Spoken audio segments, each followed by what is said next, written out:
Hürmetli vatandaşım, adı bir işe kızgıp kalaylı. Yukarıda görüp öttüm. Ötken leksiya sözlüdük. Sözlük leksiyalarımızda hem Türkiye'de hazır Uygurlar için buluvatkan işler yani işlevatkan işler yani devletin kömül bilişi, başka işler ministerliği devletin kömül bilişiyle doğrusunu toxtaldık.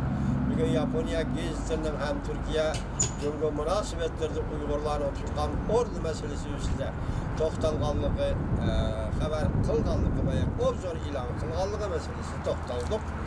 Ve şunasını hem şallık bilen silah hem şallık bilen görüp yeterleysizler ki bu kıtım Türkiye hükümeti Uygurlar'a aktif muamele kıldı. Bunun kadar basıp muamele emez. Belki aktif muamele kıldı. Tünügüllerden anlaymayın ki hazır Türkiye hükümeti 15 nefer kişinin yani delegatsiya tekşürüş ömekini Şincan, Müstemlik Uyguristan'a övertip tekşürüp kelediğanlığını ilan kıldı. Bundan Karaganda eleke kişiler tehlil kılıvatkan, muhakeme kılıvatkan saylam devri kep kaldı. Türkiye şunun için şundak muamele kılıdı. Ya ki başka maksatlı iktisat ve dolar için şundak muamele kılıdı deydiğen tehlilçilerin aksine yani şundak paraz kılışkı bunu değil ki vakıtım Türkiye Cumhuriyeti ve Türkiye hükümeti Uygurlar'a köngül bölgende yani doğruluğu, hatalığı Allah'a olsun bizden hazır göz karışımız, perizimizce halkara taksimat yönelişi oturgu çıkıp kaldı mı kandadı. Mesela halkara işleri bir devletke hak vurup bir devletin zimmiskili taşlap koyulu olmaydı o vatandaşlar. Onun ayrım alda muamele kılış gerekti. Şundak ehval aslında mesela Uygurlar Türklerin tutan etnik taşlığı, din taşlığı, medeniyet taşlığının ibaretmişinde birlik asasızı gibi işki millet yani öğretmenmeydiğin asasiyetli işki millet hesaplangan milletleri mesela Türkler şu noktadan olsa mı Uygurlar köylü biliş gerek deydiğin şimdi bir halkara taksimat oldu mu kandak hazır Türkiye aktif hareket kılıvatıdır değişki doğru geldi bu bir paraz.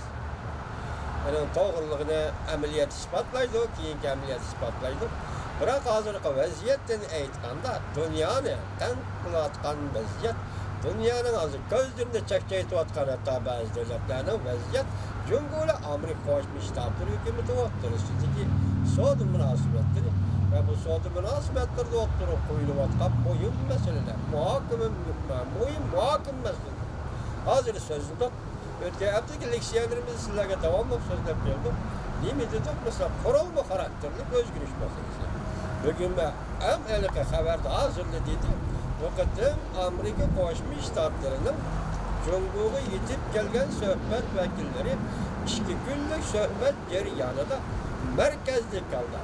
Korolma karakterli ıslahat elip veriş. Cumhur'da korolma karakterli ıslahat elip verişte. Yolu koymakçı meselesi de, yolu koyuş meselesi de. Yani Cumhur, boşunun makul deyiş, yol koyuş meselesi boyunca sohbet ötkez dedi. Bugün ben Cavyan Efendi'nin bir parça leksiyasını sizlerle yetkizdim. Niye mi dedi? Halkın hukukunu halk kaytırıp veriş. Ya Kompartiyanın kolundaki hukuku Cumhur halka kaytırıp verişti. Şundak boğandılar bu sohbetin neticesi bulundu ve şundak kelip hem şundak kilowatt ödü dedi. Eğer bu şundaklı bulunduğun olsa Xitay'nın yol koyusuz adı kalacak bu eğerge bu hukuk.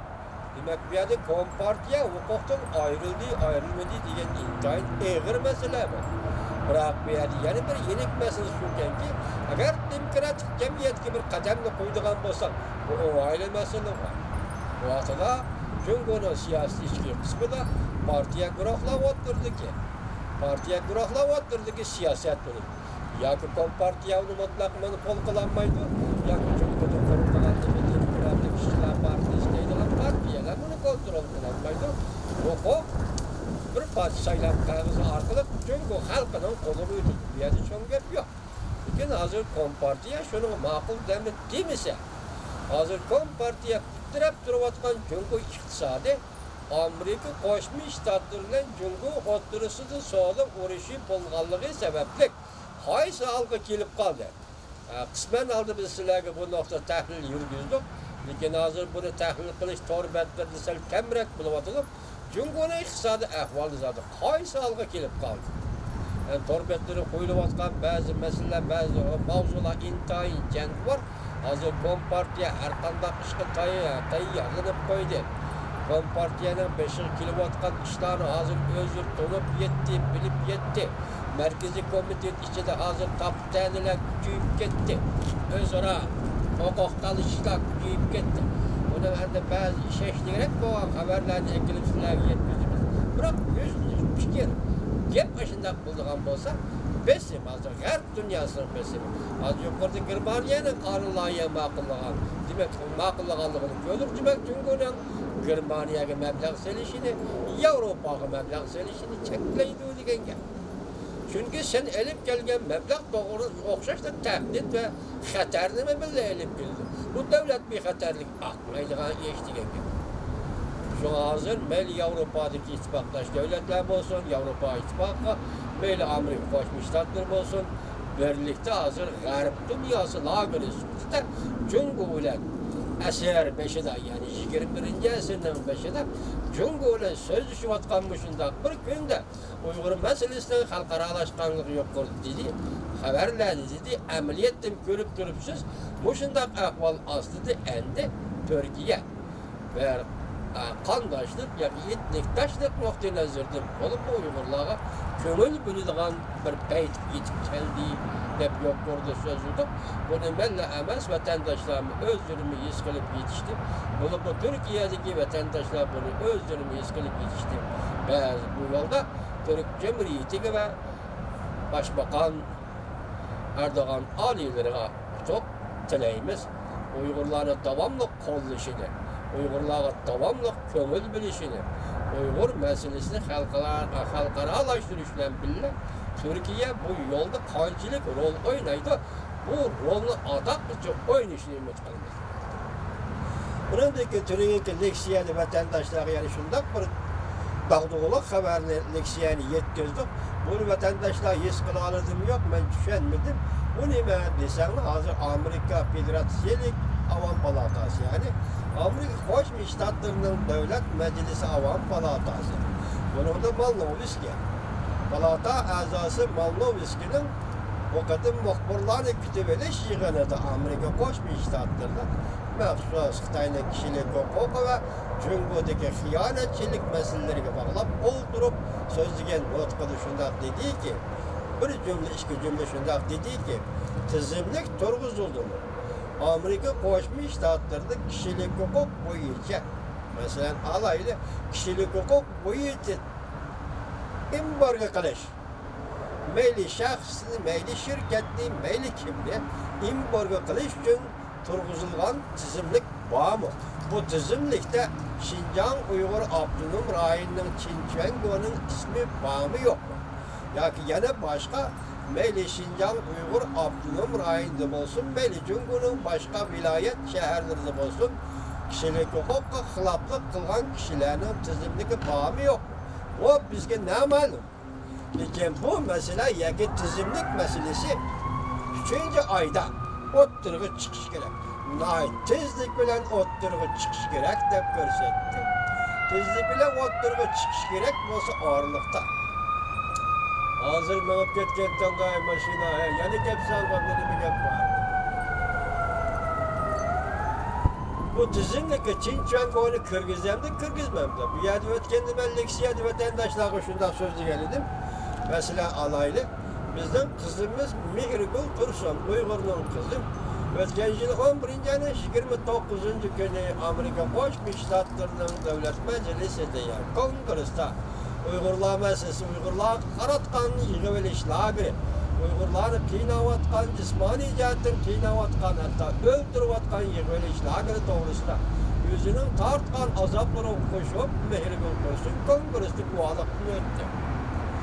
Şu günü 11-ayning 29-kuni Xitoyning Jungoning Washingtonda turishlik bosh elchisi Sui Tiankai ham suhbat bayon qilib dediki, agar Amerika bizni shundoq besim qilaveradigan bo'lsa yoki egizni shundoq konkret deymizmi, biz buni shu yerga elib kelib dediki, vaqtida biz o'ch olamiz dedi. Chunki biz Uyg'urlarning qizi bo'lmayra tursin, kongressni vaqtida o'tganda shu vaqtida embargo qilish, kishilik huquq masalasi bo'yicha kishilik huquqni dafsanda qilgan Jungo amaldorlarini embargo qilish masalasi o'tirib chiqqan.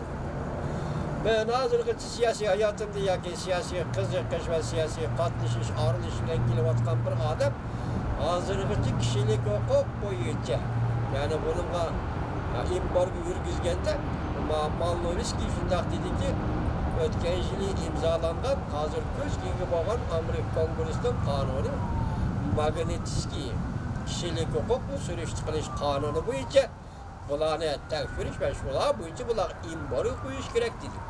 Ben şunu başta aytmanki, ben hozirgacha kishilik huquq masalasi bo'yicha bir davlatni embargo qilish yoki bir shaxsni, bir shirkatni embargo qilishni odatdagi bir ishlab qarab kelgan edim.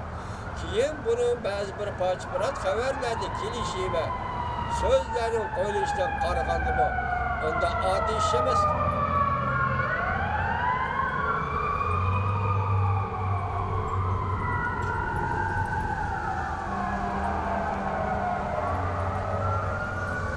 Kishilik huquq masalasi bo'yicha bir davlatni, bir shaxsini yoki bir shirkatni embargo qilish undan oddiy masala emas ekan, hurmatli vatandoshlar.